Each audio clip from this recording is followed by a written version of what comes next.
এবার সরাসরি গোলপার্কের দিকে নজর রাখবো, কারণ বিচার চেয়ে মিছিল, গোলপার্ক থেকে মিছিল তৃণমূল মহিলা কংগ্রেসের, সরাসরি সেদিকে নজর রাখবো। চন্দ্রিমা ভট্টাচার্য সহ তৃণমূলের একাধিক মহিলা নেতৃত্ব, তারা মহিলা কর্মী সমর্থকরা, তারা মিছিলে পা মিলিয়েছেন বিচার চেয়ে আরজি করের ঘটনার প্রতিবাদ। আর সেই প্রতিবাদে বিচার চেয়ে মিছিল, গোলপার্ক থেকে মিছিল তৃণমূল মহিলা কংগ্রেসের। উজ্জ্বল রয়েছে আমার সঙ্গে। উজ্জ্বল, গোলপার্ক থেকে মিছিল শুরু হয়েছে, এই মিছিল কোথায় শেষ হবে আর ঠিক কি বলা হচ্ছে মিছিল থেকে, কি বক্তব্য তাদের? গোলপার্ক থেকে যে মিছিল শুরু হচ্ছে সেটা গড়িয়াহাট ঘুরে ওই এলাকায় বেশ কয়েকটি রাস্তা প্রদক্ষিণ করে আবার গোলপার্কে গিয়ে মিছিল শেষ হবে এবং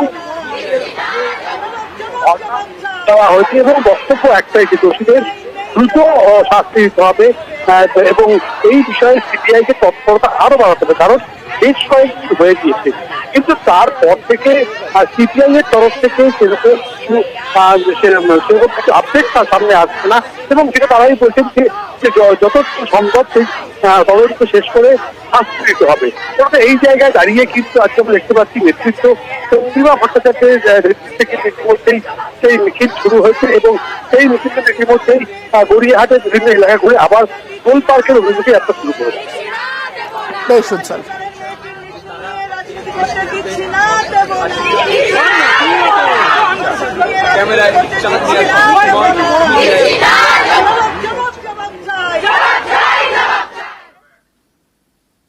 এবার আরজিকর হাসপাতালের দিকে নজর রাখবো। ফের আরজি করে সিবিআই, ধর্ষণ খুন তদন্তে এবার আরজি করে ফের সিবিআই আধিকারিক দল। কেন্দ্রীয় বাহিনীর জওয়ানদের সঙ্গে নিয়ে, কেন্দ্রীয় বাহিনীর জওয়ানরা সঙ্গে নিয়ে সিবিআই টিম তারা আরজিকর হাসপাতালে পৌঁছেছেন। কোন কোন বিষয় খতিয়ে দেখছে সিবিআই আধিকারিকরা জানবো। অর্পিতা হাজরা রয়েছে আমার সঙ্গে। অর্পিতা, দেখো, তোমাকে জানিয়ে রাখি যে সিবিআই টিম নির্যাতিতার এই খুন এবং ধর্ষণের ঘটনায় আজ ফের তারা আরজিকর হাসপাতালে তারা যান এবং সেখানে কিন্তু সিবিআই টিম মূলত যে ল অফিসার তাকে নিয়ে মূলত ইমার্জেন্সি যে বিভাগ যেখানে কিনা ঘটনাস্থল এবং সেখানে তারা পরিদর্শন করেন। তারপরে কিন্তু ট্রমা কেয়ারে তারা পরিদর্শন করেন। তার কারণ বিভিন্ন জনের সাথে তারা হাসপাতালের ভিতরে তারা কথা বলেছেন। সিবিআই সূত্র থেকে খবর যে কিভাবে ঘটনা ঘটেছে এবং কি পরিস্থিতি ছিল এবং তারপরে এখনকার কি পরিস্থিতি, কারণ যারা সেখানে আন্দোলনকারী তারা এখনো অবধি সেখানে তারা আন্দোলন তারা চালাচ্ছেন। ফলে এই হাসপাতালের ভিতরের যে পরিস্থিতি সেই বিষয়টা কিন্তু খতিয়ে দেখার জন্য সিবিআই টিম আজকে ল অফিসারকে নিয়ে তারা আজকে পরিদর্শন করলেন। তুমি যে ছবি তুমি দেখতে পাচ্ছ যে সিবিআই টিম ইতিমধ্যেই 3 জন সিবিআই টিমের আধিকারিক, তার মধ্যে একটা ল অফিসার রয়েছেন এবং তারা মূলত এই ঘটনাস্থল এবং যেখানে কিনা ট্রমা কেয়ার, যেখানে কিনা এই ঝামেলা হয়েছিল বিভিন্ন জায়গায় তারা আজকে পরিদর্শন করেছেন। তারা হাসপাতালের আধিকারিকদের সঙ্গে কথা বলেছেন এবং স্টুডেন্টদের সঙ্গে তারা কথা বলে তারা যেটা জানার চেষ্টা করেছেন যে আপাতত পরিস্থিতি কিরকম অবস্থায় রয়েছে, অর্থাৎ যে পরিস্থিতিতে ঘটনা ঘটেছিল তারপরে পরম্পরায় যেভাবে একের পর এক ভাঙচুরের ঘটনা, বিভিন্ন সময় যে আন্দোলনের যে অবস্থা, সেই সিচুয়েশন থেকে এখনকার কি বর্তমান পরিস্থিতি এবং কতদিনে সেটা স্বাভাবিক হবে, যাতে নতুন করে কোনো বা চারিদিকে যেভাবে সিআইএসএফ সেখানে মোতায়েন রয়েছে সেই সমস্ত কিছু সঠিকভাবে ব্যবস্থাপনা রয়েছে কিনা, কোনো অসুবিধা হচ্ছে কিনা, সিবিআই টিম কিন্তু এটাও আজকে পরিদর্শন করলেন। সেই কারণেই সিবিআই টিমের আজকে ল অফিসারকে নিয়ে ইমার্জেন্সি বিভাগ এবং তার সঙ্গে ট্রমা কেয়ার সেই দুটি জায়গাতেই তারা পরিদর্শন করেছেন এবং ইতিমধ্যে সিআইএসএফ এর যারা আধিকারিক তারা বিভিন্ন জায়গায় যে মোতায়েন রয়েছেন সেক্ষেত্রে স্টুডেন্টদের যাতে কোনো সমস্যা না হয় বা যারা কিনা চিকিৎসক, যারা ছাত্রছাত্রী তারা নিরাপদে রয়েছেন কিনা এবং কোনো পরিস্থিতি কোনো রকম যাতে খারাপ না হয় সেই জন্যই কিন্তু ল অফিসারকে নিয়ে আজকে ভিজিট করলেন সিবিআই আধিকারিকরা আরজি করে। বেশ,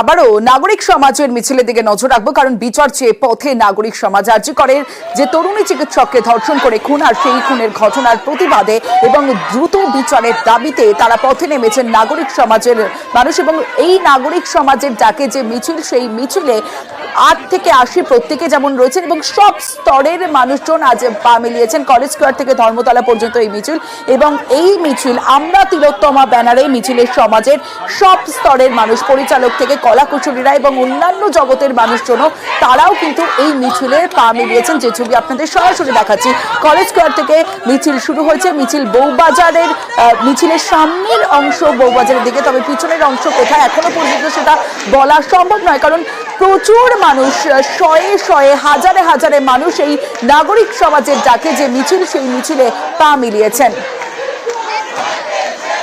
মানুষ রয়েছে আমার সঙ্গে, মানুষ এই মুহূর্তের আপডেটটা দেবে। মানুষ, অবশ্যই এই মুহূর্তে এই মহা মিছিল কিন্তু আমি বলবো যে নির্মল চন্দ্র স্ট্রিট ধরে ওয়েলিংটনের দিকে এগিয়ে চলেছে। কিছুক্ষণ আগে যেটা বলছিলাম যে বউবাজার মোড় ক্রস করেছে, এবার বউবাজার মোড় ক্রস করে নির্মল চন্দ্র স্ট্রিট ধরে এই মিছিল ওয়েলিংটনের দিকে এগিয়ে চলেছে।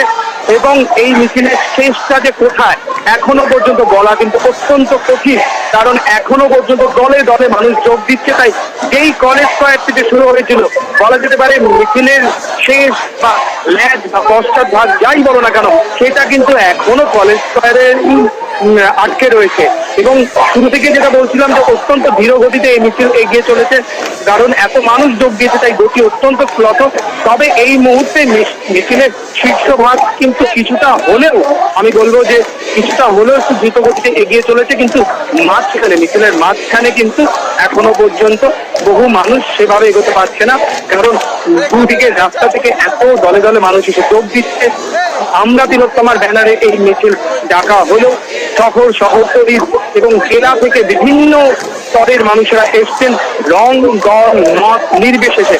আমরা দেখতে পাচ্ছি সেলিব্রিটিরা যেমন রয়েছেন তেমনি তার পাশাপাশি বিভিন্ন পেশার মানুষেরা রয়েছেন, চিকিৎসকরা রয়েছেন, সমাজসেবী সংগঠনের মানুষেরা রয়েছেন, এলজিবিটি সম্প্রদায়ের মানুষেরা রয়েছেন, প্রান্তিক লিঙ্গের মানুষেরা রয়েছেন। তারা সকলে হাতে হাত মিলে এই মুহূর্তে ওয়েলিংটনের দিকে এগিয়ে চলেছেন এবং তাদের একটাই যে বক্তব্য বা প্রধান বক্তব্য বলবো যে জাস্টিস ফর আরজি কর। তারা স্লোগান দিচ্ছে তোমার স্বর আমার স্বর, জাস্টিস ফর আরজি কর। সেই স্লোগান দিয়ে তারা এগিয়ে চলেছেন। তবে তাদের হাতে যে সমস্ত পোস্টার, ব্যানার, ফেস্টুন, প্লাকার্ড রয়েছে সেখানে কিন্তু তারা নারী সুরক্ষা বলো বা এই আরজি করের নির্যাতিতা পরিবারের প্রতি ন্যায় বিচার করো সেরকম বিভিন্ন দাবি দেওয়া লেখার মাধ্যমে তারা তুলে ধরেছেন, স্লোগানের মাধ্যমে তুলে ধরছেন। এবং এই মুহূর্তে এই মিছিল ওয়েলিংটনের কাছাকাছি প্রায় এসে পৌঁছেছে। তবে শুরুটা এখানে হলেও শেষটা কিন্তু এখনো দেখা যাচ্ছে না। শুধু কালো কালো সারিবদ্ধ মাথা এবং হাতে হাত মিলিয়ে তারা এগিয়ে চলেছেন এবং স্লোগান দিচ্ছেন। মানুষ নাগরিক সমাজের এই মিছিল, প্রতিবাদ মিছিল, বিচার চেয়ে পথে নাগরিক সমাজ, অনেক চেনা মুখ আমরা দেখতে পাচ্ছি। তাদের সঙ্গে কথা বলা কি সম্ভব? তাদের বক্তব্য কি আমরা পেতে পারি? দেখো চমৎকার, এই মুহূর্তে তারা যেহেতু মিছিলে হাঁটছেন তারা বলছেন যে আমরা এই মিছিলের দাঁড়িয়ে কোনো বক্তব্য রাখবো না, কারণ তাহলে মনে হবে যে সেলিব্রিটি বা আমরা পরিচিত মুখ বলে আমাদের উপরে ফোকাসটা চলে আসছে। সাধারণ মানুষ কোথাও হলে বিরক্ত হবে, কারণ এইটা জনসাধারণের মিছিল, এখানে তারা কেউ সেলিব্রিটি নন।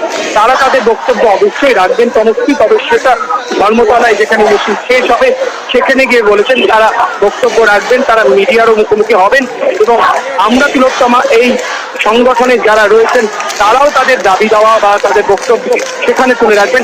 এই মুহূর্তে মিছিলে যেহেতু হাঁটছেন তারা কোন রকম বক্তব্য এই মুহূর্তে আমাদের সামনে বা সংবাদ মাধ্যমের সামনে রাখতে চাইছেন না, কারণ আরো একটা জিনিস আমরা দেখতে পাচ্ছি যে একাধিক প্ল্যাকার্ড লেখা, যে আমার বোনের বিচার চাই, আর কতদিন অপেক্ষা করব, সিবিআই এর কাছে জানতে চেয়েছে, এরকম নানা রকম প্ল্যাকার্ড হাতে নাগরিক সমাজের সেই মিছিল আমরা দেখতে পাচ্ছি। মানুষ একদমই তাই, তুমি যেটা বলেছো যে নানা ধরনের বক্তব্য রয়েছে, নানা ধরনের প্ল্যাকার্ড রয়েছে। আমরা কিন্তু কলেজ স্ট্রিটের রাস্তাতেও দেখেছি, বিশেষ করে কলেজ স্কয়ারের সামনে নানা ধরনের গ্রাফিতি আঁকা রাস্তায়, ফুটপাতে ট্রাম লাইন ধরে। এবং তোমাকে আরো জানিয়ে রাখছি, যেটা আগেও জানিয়েছি যে এই মূল দাবির পাশাপাশি অর্থাৎ উই ওয়ান্ট জাস্টিসের পাশাপাশি তারা আরো যে সমস্ত দাবিগুলো রেখেছেন সেগুলো হলো দুর্নীতির নির্মূলকরণ এবং দ্রুত ন্যায় বিচার, সিভিক ভলেন্টিয়ারদের স্বচ্ছতা, সংবেদনশীলতা ও প্রশিক্ষণ এবং সিসি ক্যামেরার যথার্থ ব্যবহার নিরাপত্তার সাথে, বিশেষত মেয়েদের কর্মস্থলে। এবং তার পাশাপাশি এটা পক্সো আইন ও পক্স আইন কঠোরভাবে প্রয়োগ করতে হবে, যারা পক্সো আইন লঙ্ঘন করে তাদের শাস্তির দাবি তারা তুলছেন। এবং যেটা বলছেন যে সেক্স এডুকেশন খুব দরকার, সেক্স এডুকেশন নেই বলেই কিন্তু ধর্ষকের সংখ্যা বাড়ছে সমাজে। সুতরাং সমস্ত সমাজকেও শিক্ষিত করতে হবে, সেটাও তারা বলছেন। সেরকম একাধিক দাবি নিয়ে আজ বিচারের দাবিতে পথে নেমেছে। তুমি নজর রাখো মানুষ, পরবর্তীতে আসবো তোমার কাছে।